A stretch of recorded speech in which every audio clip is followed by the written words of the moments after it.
নমস্কার বন্ধুরা, আরবিবি চ্যানেলে আপনাদের সকলকে জানাই স্বাগতম। চলে এসেছি রোশনাই নতুন একটি আপডেটস নিয়ে। আজকের পর্বে শুরুতেই আপনারা দেখতে পাবেন জেঠুমণি সবাইকে জানায় যে আরণ্যক মন্দিরে গেছে। এটা শুনে গরিমা এবং বাকি সবাইরা অবাক হয়ে যায়। গঙ্গমা বলে, কি মন্দিরে গেছে? ওর গরিমা বলে, কিন্তু আরণ্যক তো এইসব মন্দির টন্দিরে এইসব বিশ্বাস করে না। তখন জেঠুমণি বলে, হ্যাঁ বিশ্বাস করে না, কিন্তু যখন ডাক্তাররা ওদের জবাব দিয়ে দিয়েছে তখন তো আর কিছু উপায় নেই। তাই ওরা বলেছে যে ওরা মন্দিরে যাবে, আর যেই মন্দিরে গিয়েছে সেটা নাকি খুবই জাগ্রত।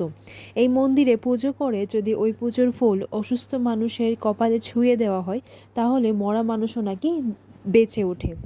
শুনে সুরঙ্গমা হাসতে হাসতে বলে, যেখানে ডাক্তাররা জবাব দিয়ে দিয়েছেন সেখানে নাকি পুজো করে রোশনাইয়ের প্রাণ বাঁচাবে, এটা কি হয় নাকি?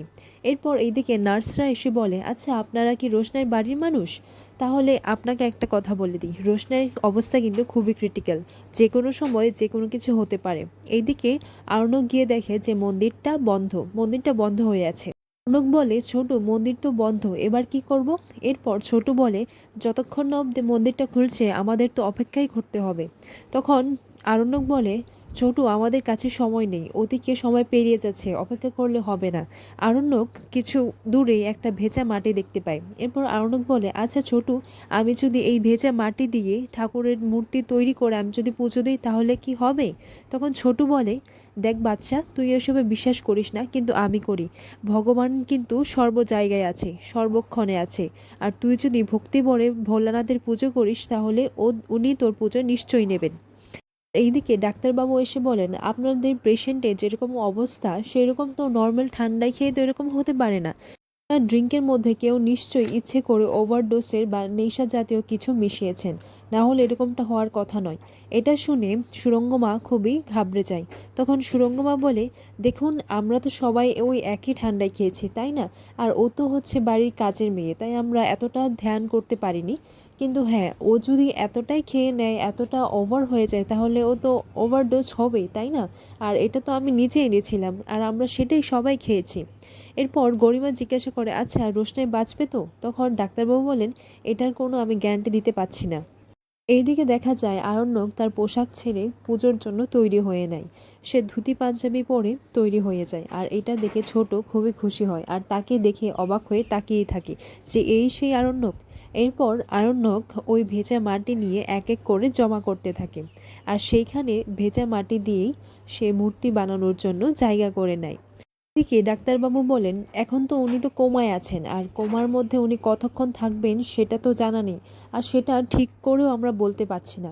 এখন যদি কিছু সম্ভব হয় সেটা হচ্ছে মিরাক্কেল, কিছু যদি মিরাক্কেলই হয় তাহলে কিন্তু উনি সুস্থ হয়ে উঠবেন, না হলে ওনার বাঁচার চান্স নেই। ওর জাহ্নবী বলে, আচ্ছা আসলে আমাদের বাড়িতে তো একটা বিয়ের অনুষ্ঠান আছে, ও এরকমভাবে কিভাবে কতদিন থাকবে সেটা আপনি বলতে পারেন?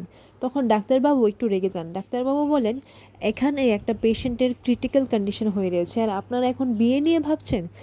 ওর রাজা বলে, না না, আসলে ও এরকমটা বলতে চায়নি, আসলে সব তো ফিক্স হয়ে গেছে বিয়ের ডেট, তা সেটা কি আমরা ক্যান্সেল করব? এটাই বলছিলাম আর কি। তখন ডাক্তারবাবু বলেন, দেখুন আমি তো আমার কথা বলে দিয়েছি, এখন আপনারা কি করবেন সেটা আপনাদের বিষয়। আর হ্যাঁ, কালকে তো পুলিশ এসেছিল কিন্তু আপনাদের কাউকেই পায়নি, আজকেও পুলিশরা আসবেন, আশা করি আপনারা কোঅপারেট করবেন। তখন আরণ্যকের বাবা বলে, হ্যাঁ নিশ্চয়ই। আর পুলিশের কথা শুনে সুরঙ্গমা আর জাহ্নবী খুবই ঘাবড়ে যায়। আর এইদিকে আরণ্যকের মা বলে, আসলে আপনারা তো দেখছেনই আমরা কতটা ডেসপারেট হয়ে আছি, সবাই এত রাত ধরে জেগে আছি, আপনি তো বুঝতেই পারছেন। তখন ডাক্তারবাবু বলেন, দেখুন আমার বোঝার কি বোঝা সেটা তো বড় বিষয় নয় তাই না, আর পুলিশ কি ভাববে সেটা হচ্ছে বড় বিষয়। এখন আপনাদের যদি কোনো দোষ না খুঁজে পায় তাহলে ঠিক আছে, আর আপনারা আমাকে যেটা বলেছেন সেটাই না হয় বলবেন। অরণ্যকে এইভাবে মূর্তি বানাতে দেখে মন্দিরের আশেপাশে লোকেরা যে ছিল তারা এটাই বলছিল, মন্দির তো বন্ধ আছে, উনি কি নিজের হাতে মূর্তি তৈরি করে পুজো দেবেন? বাহ, এই দৃশ্য তো দেখাও যায় না, নিশ্চয়ই ওনার কোনো ঘনিষ্ঠ আত্মীয় হবে। এইদিকে গরিমা চিন্তা করে যে আরণ্যক তো এখনো আসছে না, আমরা কি একবার যাব? রঙ্গমা বলে, যে কোনো দিন এইসবে বিশ্বাসই করে না, আর আজকে তার জন্য মন্দিরে চলে গেল, এসব না দুর্বল থেকে হয়। আর গরিমা, তুমি এটা বুঝতে পারছো না যে আরণ্যকের জন্য রোশনাইয়ের প্রতি দুর্বলটা একটু বেশি। একজন তুই আছি ছোট, ওকে তাতিয়ে ওখানে নিয়ে গেছে। তখন গরিমা বলে, মা তোমার কি একবারও মনে হলো যে আরণ্যককে জোর করে নিয়ে গেছে? ওকে দেখে তো আমার একবারও এটা মনে হলো না। ওর জাহ্নবী আরণ্যকের মাকে বলে, মেজ কাকিমুনি, আমার মনে হচ্ছে আমাদেরও একবার যাওয়া উচিত মন্দিরে। এইদিকে ঠাকুরমশাই আরণ্যকে জিজ্ঞাসা করে, আপনি কার নামে পুজো দেবেন? এরপর আরণ্যক বলে, রোশনাই চ্যাটার্জি। আর এটা শুনে ছোট খুবই খুশি হয়। ঠাকুরমশাই বলেন, উনি আপনার কি হয়? ছোটু বলে, উনি ওর পরমাত্মীয়, ওর স্ত্রী হয়।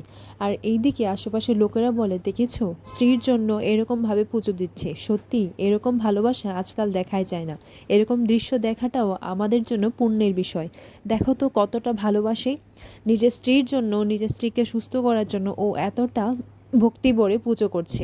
আর এইদিকে মন্দিরে গরিমা, সুরঙ্গমা আর আরণ্যকের মাও চলে আসে। অরণ্যকের মা বলে, দেখুন তো, এই ছোটটা না আমার ছেলের মাথাটা এইভাবে খেয়েছে। তখন সুরঙ্গমা বলে, হ্যাঁ, আপনার ছেলে এতটাই বোকা যে নিজের ইচ্ছে মাটিতে বসে পুজো দিচ্ছে রোশনাইয়ের জন্য। মানবী বলে, মন্দির তো বন্ধ, কিন্তু আরণ্যক এখানে এইভাবে পুজো দিচ্ছে, আমি তো কিছুই বুঝতে পারছি না।